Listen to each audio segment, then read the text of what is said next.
شب گریزاں ہوگی آخر جلوائے خورشید سے، یہ چمن معمور ہوگا نغمائے توحید سے۔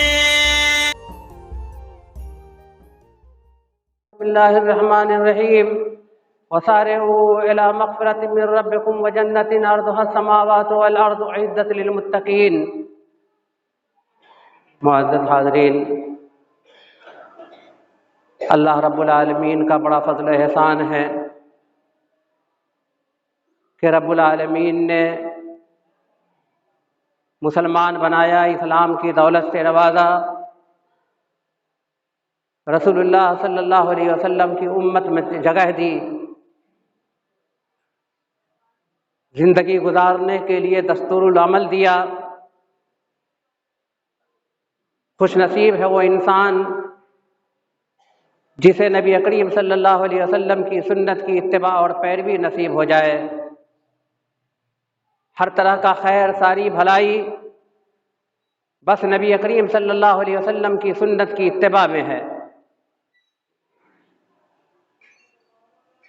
بخاری کی مشہور حدیث، اللہ کے رسول صلی اللہ علیہ وسلم نے فرمایا کہ کل امتی یدخلون الجنۃ الا من ابی، میری امت کا ہر فرد جنت میں جائے گا سوائے اس کے جس نے انکار کیا۔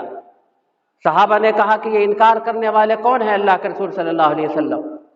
تو آپ نے فرمایا کہ جس نے میری من اطاعنی دخل الجنہ، جو میری اطاعت و فرما برداری کرے گا وہ جنت میں داخل ہوگا۔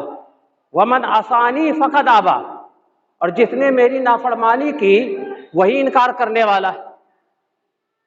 ظاہر ہے کہ ہر طرح کا خیر، ساری بھلائی بس نبی کریم صلی اللہ علیہ وسلم کی سنت کی اتباع میں ہے، پیروی میں ہے۔ اور اچھا عمل اللہ رب العالمین نے سورہ ملک میں فرمایا، تبارک الذی بیدہ الملک وہو علی کل شیء قدیر الذی خلق الموت والحیات، جس نے موت و حیات کو پیدا کیا تاکہ تمہارا امتحان لیں۔ ایکم احسن عملا، وہاں اللہ فرماتے ہیں کہ تم میں سے عمل کے اعتبار سے اچھا کون ہے۔ علماء کہتے ہیں کہ اللہ نے یہ نہیں کہا کہ تم میں سے عمل کے اعتبار سے زیادہ عمل کرنے والا کون ہے، یہ نہیں کہا اللہ نے، بلکہ کہا کہ ایکم احسن عملا، اچھا عمل کس کا ہے۔ اور اچھا عمل علماء کہتے ہیں کہ وہ عمل جو نبی کریم صلی اللہ علیہ وسلم کی سنت کے مطابق ہو، وہی اچھا عمل ہے۔ نبی کے طریقے سے ہم ہٹ کر کے رات دن نماز پڑھتے رہیں، ظاہر بات ہے کہ اس نماز سے کیا فائدہ؟ کوئی فائدہ نہیں ہے، وہ ہماری نماز ہمارے منہ پہ مار دی جائے گی۔ اللہ کے رسول نے فرمایا صلوا کما رأیتمونی اصلی، نماز پڑھو جس طرح مجھے نماز پڑھتے ہوئے دیکھے ہو۔ ہماری نماز اگر نبی کی نماز سے موافقت نہیں کرتی ہے تو اس نماز میں کوئی خیر و بھلائی نہیں ہے۔ اور اسی پہ محمول کر لیجئے ساری عبادتوں کو، جب تک کہ وہ ہمارا عمل نبی کریم صلی اللہ علیہ وسلم کی سنت کے مطابق نہیں ہوگا، اس کام میں کوئی خیر و بھلائی نہیں۔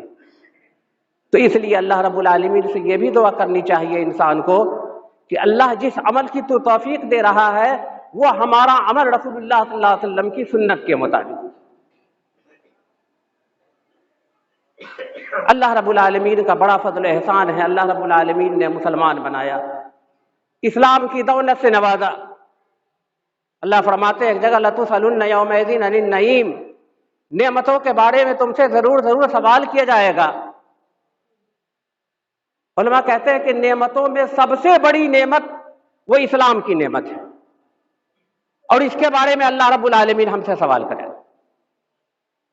ایک اسلام کی جو دولت ہم کو نصیب ہوئی ہے، اس سے بڑی دولت کچھ ہے ہی نہیں ہے۔ اور اسی لیے دعا بھی کرنی چاہیے انسان کو ہر وقت، فاطر السماوات والارض انت ولی فی الدنیا والآخرہ، اے آسمان و زمین کا پیدا کرنے والا، تو ہی دنیا و آخرت میں ہمارا ولی ہے، کارساز ہے۔ توفنی مسلمہ، ہماری موت ہو تو اس حال میں کو ہم مسلمان ہیں۔ والحقنی بالصالحین، مرنے کے بعد ہمیں پھر نیک لوگوں کے ساتھ ملا دے اللہ رب العالمین۔ حضرت خبیب رضی اللہ تعالی عنہ، مشہور واقعہ امام بخاری نے ذکر کیا ہے،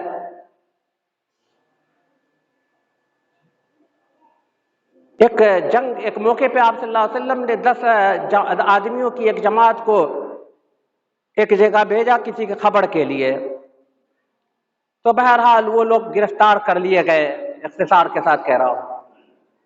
آخر میں کچھ لوگ تو شہید ہو گئے، کچھ قتل کر دیے گئے، اس میں حضرت خبیب رضی اللہ تعالیٰ عنہ وہ بچ گئے، تو ان کو ان کافروں نے مکہ میں بیچ دیا حارث بن عامر کے بیٹوں کے ہاتھ، اور یہ حارث وہ ہے جو جنگ بدر میں حضرت خبیب نے رضی اللہ تعالیٰ عنہ نے حارث کو قتل کیا تھا، تو ان کے بیٹوں نے ان کو خرید لیا، تو ظاہر بات ہے کہ باپ کے بدلے میں ان کو قتل کر دیں گے۔ گرفتار کر کے لائے، قید خانے میں رکھ دیا، کمرے میں رکھ دیا۔ پھر اپنی ضرورت کے تحت وہ قضاء ضرورت کو پوری کرنے کے لیے اپنے گھر والوں سے استورا مانگا، انہوں نے دیا۔ اسی درمیان میں حارث کی بیٹی کا بیٹا یعنی اس کا نواسا ہوا حارث کا، وہ سیڑھی پر چڑھتے ہوئے دوسری منزل پہ تھا، وہاں چلا گیا۔ جب وہاں پہنچا تو حضرت خبیب رضی اللہ تعالیٰ عنہ ایک ہاتھ میں استورا لیے ہوئے ہے، دوسری اور دیکھا کہ اس کا بچہ، یہ اس کی ماں اس کو تلاشتے ہوئے وہاں پہنچ گئی، تو دیکھا کہ اس کا بچہ اس کے جانب پہ بیٹھا ہوا ہے، ڈر گئی، گھبرا گئی کہ پتہ نہیں اس کو تو مرنا ہے، یہ تو ہمارے بچوں کے ساتھ کوئی بھی سلوک کر سکتا ہے، کچھ بھی کر سکتا ہے۔ انہوں نے کہا کہ تم کو گھبرانے کی ضرورت نہیں حضرت خبیب نے، اس بچے کا کیا قصور ہے کہ ہم اس کے ساتھ کوئی معاملہ کریں گے، اسلام اس کی اجازت نہیں دیتا ہے۔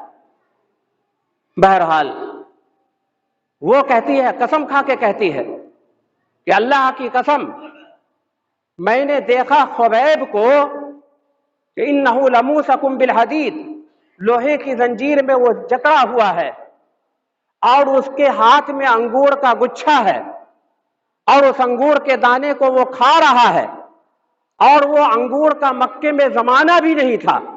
خود کہتی ہے، کافرہ ہے، مشرکہ کہتی ہے کہ انہ لرزق لرزقہ اللہ، یہ رزق اللہ نے ان کو دیا تھا۔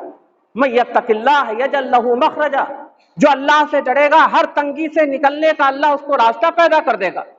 وَيَرْزُقْهُ مِنْ حَيْثُ لَا يَحْتَسِبُ، کہاں سے اللہ رزق دے گا وہ اللہ جانتا ہے، رزق کا ضامن اللہ ہے۔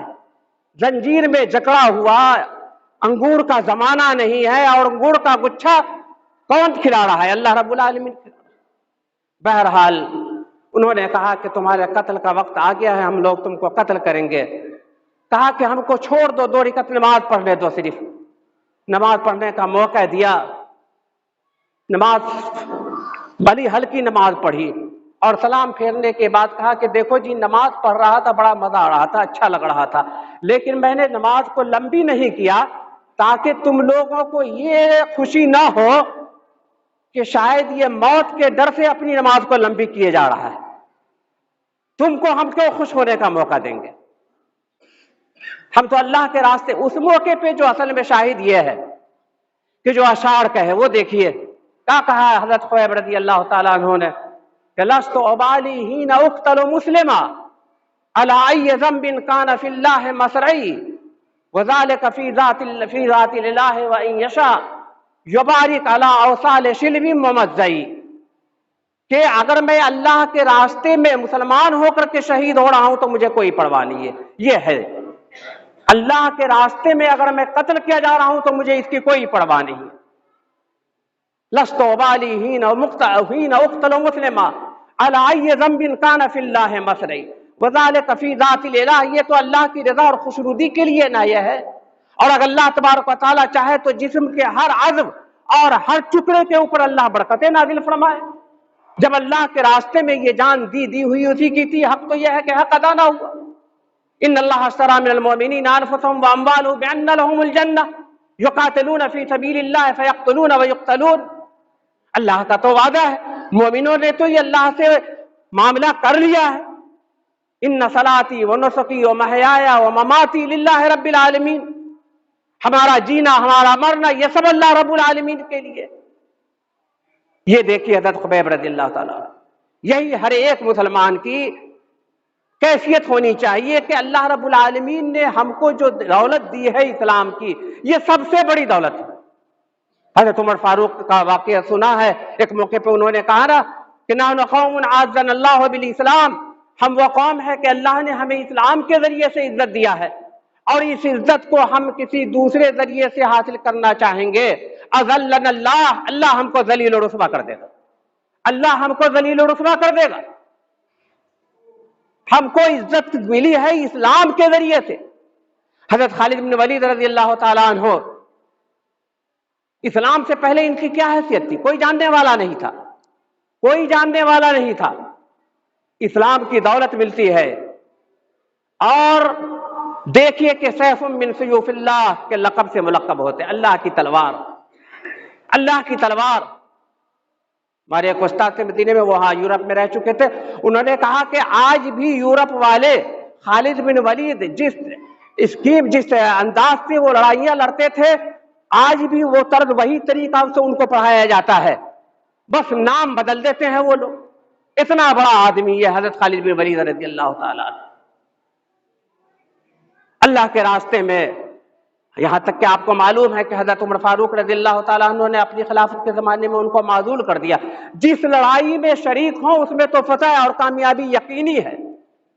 حضرت عمر فاروق نے لوگوں کے اس ذہنیت کو محسوس کیا تو معزول کر دیا ان کو۔ مستشرقین نے بہت ساری باتیں اس سلسلے میں لکھی ہے، صحیح قول یہی ہے کہ دیکھا کہ چونکہ عقیدے کے اندر یہ بے راہ روی ہے، فتح و شکست تو اللہ رب العالمین کے ہاتھ میں ہے۔ یہ لوگوں نے ذہنیت کیا بنا رکھی ہے کہ خالد جس جنگ میں شریک ہوں گے اس میں فتح ہوگی، ایسا نہیں۔ اس کے بعد اور بھی اچھے انداز میں حضرت خالد لڑنے لگے، اور کہا کہ میں اللہ کی رضا اور خوشنودی کے لیے جنگ کرتا تھا، اور موت ہوتی ہے تو اپنے گھر میں موت ہوتی ہے۔ ایک مرتبہ کہتے بھی ہیں کہ دیکھو جسم کا کوئی مرنے سے پہلے کہ جسم کا کوئی ایسا عضو نہیں جہاں تیر و تلوار کا زخم نہ ہو، لیکن ہاں انا ذا اموت موت البعیر، دیکھو میں اس طرح مر رہا ہوں جس طرح اونٹ اپنے استبل میں مرتا ہے۔ اتنی بڑی بڑی لڑائیوں میں شریک ہوئے، وہاں موت نہیں ہوئی آئی، لیکن جہاں موت لکھی ہوئی تھی بس وہیں موت آئی۔ اینما تکونوا یدرککم الموت، جہاں بھی تم رہو وقت کا موت کا وقت متعین ہے، جب وقت متعین آ جائے گا تو وہ خود بخود انسان وہاں پہنچ جاتا ہے، اور پھر اللہ رب العالمین کا وہ پیارا ہو جاتا ہے۔ حضرت عمر بن عاص رضی اللہ تعالیٰ عنہ، اسلام لانے سے پہلے ان کی کوئی حیثیت نہیں ہے، کوئی جانتا بھی نہیں، اور اسلام لانے کے بعد دیکھیے کہ فاتح مصر بنتے ہیں، مصر کو فتح کرنے والے یہ حضرت عمر بن عاص رضی اللہ تعالیٰ عنہ۔ کیسا اللہ نے اقبال دیا تھا۔ یہ سب چیزیں کب آ رہی ہیں؟ اسلام کے آنے کے بعد آ رہی ہیں۔ حضرت ابو عبیدہ بن جراح رضی اللہ تعالیٰ عنہ، جن کو آپ صلی اللہ علیہ وسلم نے اس امت کا امین کے لقب سے ملقب کیا تھا، ملک شام پہ حملہ کرتے ہیں، اور ہرقل وہاں کا بادشاہ ایسا حملہ کرتے کہ بھاگ رہا ہے، اور یہ جملہ کہتے ہوئے جا رہا ہے، سلام علیک یا سوریہ۔ سوریہ عربی زبان میں ملک شام کو کہتے ہیں، اور اسی کو جیسے انگریزی میں سیریا کہتے ہیں نا، وہ یہ سوریہ ہے، اور عربی والے اردو میں اس کو شام کہتے ہیں۔ تو کہا کہ اے ملک شام والے، تم کو الوداعی سلام ہو، لا لقاء بعد اليوم، آج کے بعد شاید تم سے ملاقات نہ ہو، آج کے بعد شاید تم سے ملاقات نہ ہو۔ یہ ساری چیزیں میں اس لیے بیان کر رہا ہوں کہ اللہ رب العالمین ان لوگوں کے مقام کو بلند کیا اسلام کی وجہ سے، اور اسی کے ذریعے سے ہم کو عزت ملے گی۔ یہ بڑی بنیادی چیز ہے، اور اس کو سمجھنے کی چیز ہے۔ اکبر آبادی کا وہ شعر کہ تم شوق سے کالج میں پڑھو، پارک میں گھومو، جائز ہے غباروں پہ اڑو، چرخ پہ جھولو، بس ایک سخن بندے عاجز کی رہے یاد، اللہ کو اور اپنی حقیقت کو نہ بھولو۔ پہلے تم مسلمان ہو، تمہارے اسلام سے کسی چیز کا تصادم ہو رہا ہے، ٹکراؤ ہو رہا ہے، لات مارو ساری چیزوں کے اوپر، کوشش کرو کہ تمہارا رب تم سے راضی ہو جائے، اور تمہارا رب جس دن تم سے راضی ہو جائے گا دنیا کی کوئی طاقت تمہارا کچھ نہیں کر سکتا۔ حالات ہندوستان میں بھی اور عالمی سطح پہ جو ان حالات سے ہم گزر رہے ہیں، ہم تو نہتے ہیں، ہم کچھ نہیں کر سکتے، لیکن اللہ کے رسول صلی اللہ علیہ وسلم نے ہم کو نسخہ دیا ہے۔ کاش کہ امت محمدیہ اس نسخے پہ عمل کرتے. کہا فرمایا آپ صلی اللہ علیہ وسلم حضرت عبداللہ ابن عباس رضی اللہ تعالیٰ عنہ سے جس وقت کے سواری پہ بیٹھے ہوئے تھے، کہا کہ یا غلام انی اعلمک بکلمات، اے لڑکا میں تمہیں چند باتوں کی تعلیم دے رہا ہوں. احفظ اللہ یحفظک، اللہ کے حقوق و واجبات کی حفاظت کرو، اللہ تمہاری حفاظت کرے گا.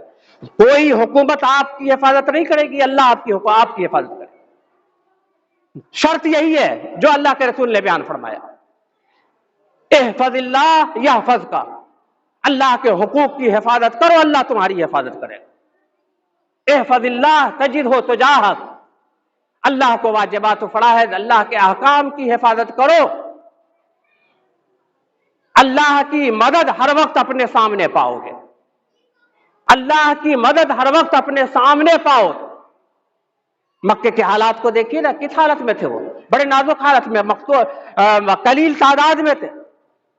سورہ انفال میں تو اللہ نے نقشہ کھینچا ہے، تخافون ان یتخطفکم الناس، تم تو ایسا ڈر رہے تھے کہ کسی وقت بھی تم کو اچک لیا جائے.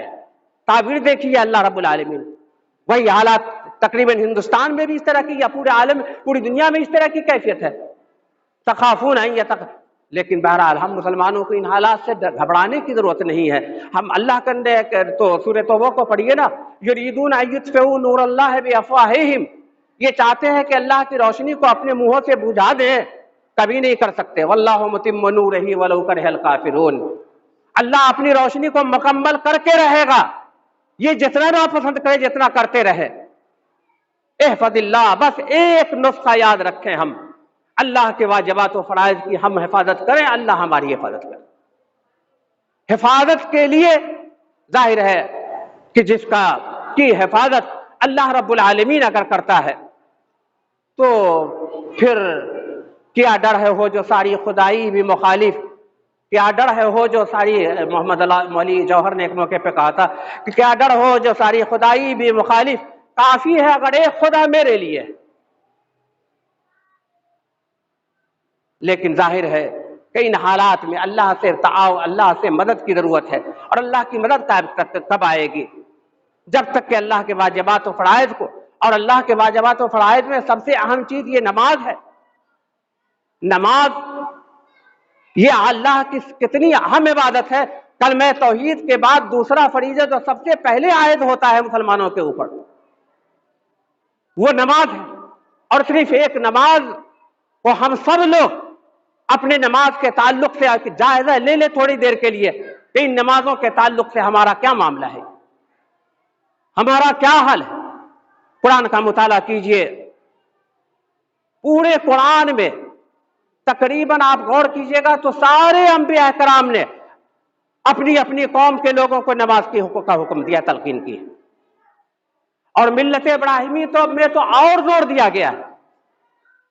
حضرت ابراہیم علیہ السلام اپنی اولاد کو مکے میں آباد کر رہے ہیں، اور مقصد کیا بتاتے ہیں؟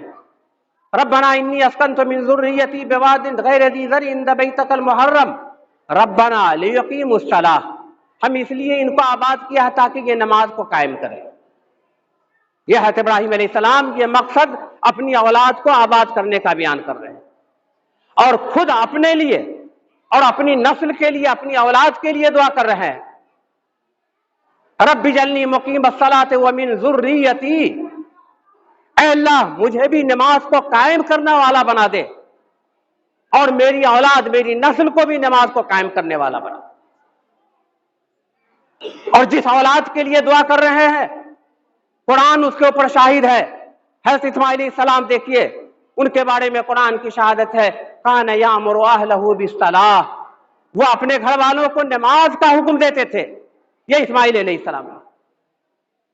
اللہ تعالیٰ نے ایک جگہ حضرت لوط، اسحاق، یعقوب اور ان کی نسل کا ذکر کیا ہے، اور ان کے ذکر کرنے کے بعد اللہ فرماتا ہے اوحینا الیہم فعل الخیرات، ہم نے ان تمام کو بھلائیوں کے کرنے کا حکم دیا تھا، واقام الصلاۃ، اور نماز کے قائم کرنے کا حکم دیا تھا. لقمان اپنے بیٹے کو نصیحت کر رہے ہیں، یا بنی اقم الصلاۃ، بیٹے نماز قائم کرنا، بیٹے نماز قائم کرتے رہنا. اس طرح قرآن کا مطالعہ کیجئے تو آپ کو انداز لگا ہو جائے گا۔ خود ہمارے نبی کریم صلی اللہ علیہ وسلم جس وقت کے اندر آپ کی روح پرواز ہو رہی ہے اور اس وقت آپ صلی اللہ علیہ وسلم کی زبان مبارک سے جو آخری جملہ نکل رہا ہے اس پہ تو غور کیجئے۔ وہ نبی جن کی امت میں ہے، جنہوں نے ہمارے لیے آنسوئیں بہائی ہیں، روئے ہیں، اس نبی کے فرمان کے تعلق سے ہمارا کیا معاملہ ہے؟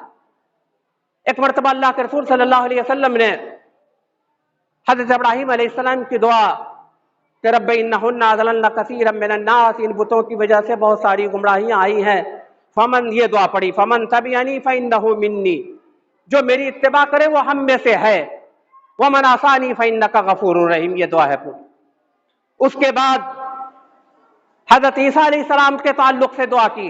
عیسیٰ علیہ السلام نے اپنی قوم کے لیے دعا کیا، سورہ مائدہ میں ہے، ان تعذبہم فانہم عبادک، اے اللہ اگر ان کو عذاب دے تو یہ تیرے بندے ہیں، وَإِن تَغْفِرْ لَهُمْ فَإِنَّكَ أَنْتَ الْعَزِيزُ الْحَكِيمُ، اے اللہ اگر تو معاف کر دیتا ہے تو تیری صفت ہے، تو عزیز ہے، حکیم ہے۔ اس طریقے سے عیسیٰ علیہ السلام نے بھی اپنی قوم کے لیے دعا کیا۔ ہمارے پیارے نبی صلی اللہ علیہ وسلم نے اپنے دست مبارک کو آسمان کی طرف اٹھایا اور دعا کی، اللہم امتی امتی و بقا، اے اللہ میری امت کو بھی معاف کر دے، میری امت کو بھی معاف کر دے۔ اور اس کے بعد کہنے لگے کہ اے، رونے لگے آپ صلی اللہ علیہ وسلم، وبقا، رونے لگے۔ اللہ کے رسول صلی اللہ علیہ وسلم کے پاس فرشتے آئے، کہا کہ کیوں رو رہے ہیں؟ اللہ نے آپ کے پاس ہم کو بھیجا ہے۔ اللہ تو سب کچھ چیز کو تو جانتا ہی ہے، لیکن بھیجا۔ کہا کہ میں اپنی امت کے تعلق سے رو رہا ہوں۔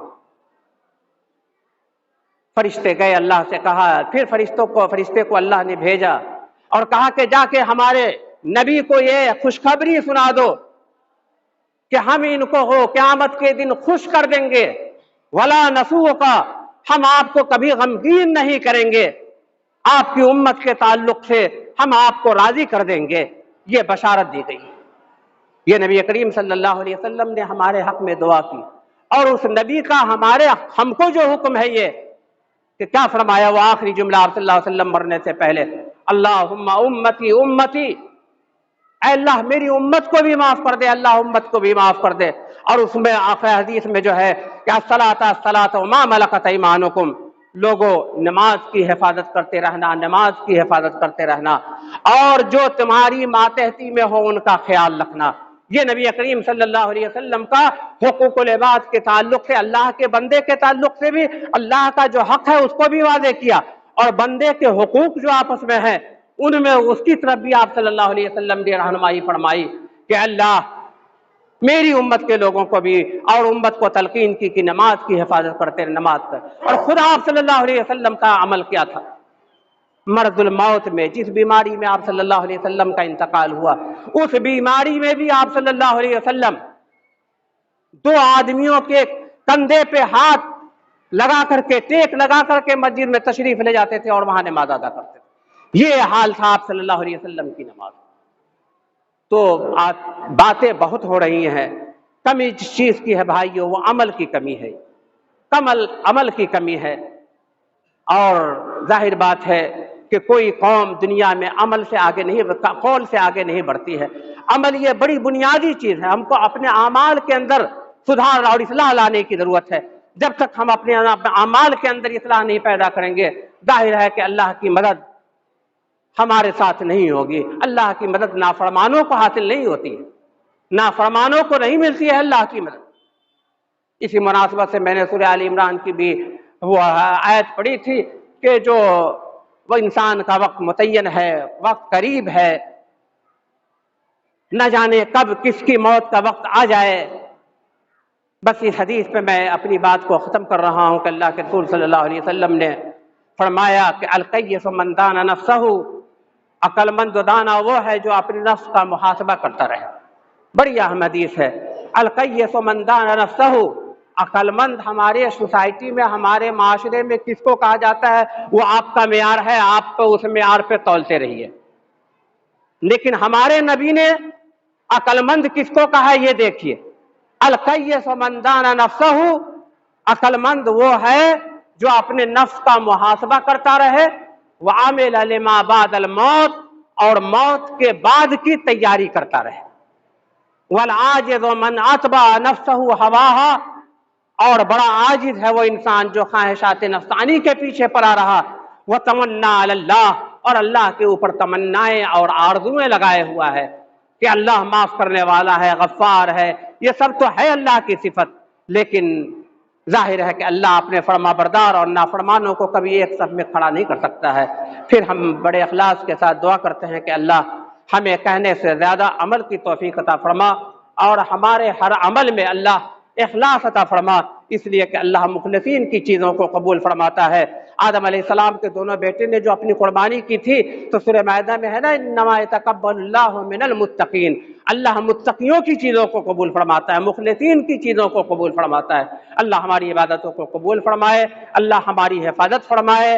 اللہ رب العالمین آج جو باطل طاقتیں اسلام اور مسلمانوں کے خلاف اکٹھا ہو چکی ہیں، ان کے ناپاک ارادے کو اللہ تو ناکام کر دے۔ اے اللہ مسلمانوں کی حفاظت فرما، اے اللہ تیری حفاظت میں جو چیزیں ہوتی ہیں کبھی وہ ضائع برباد نہیں ہوتی۔ اے اللہ لا تکلنی الی طرف نفس عین طرفت عین، اے اللہ آنکھ کے جھپکنے کے برابر بھی میں اپنے نفس کا ذمہ دار نہیں ہوں۔ ہر وقت اللہ رب العالمین تو ہم لوگوں کی حفاظت فرما۔ آمین۔ آخر دعوانا الحمدللہ رب العالمین۔ اقول قولی ھذا واستغفر اللہ لی ولکم اجمعین واستغفروہ انہ هو الغفور الرحیم۔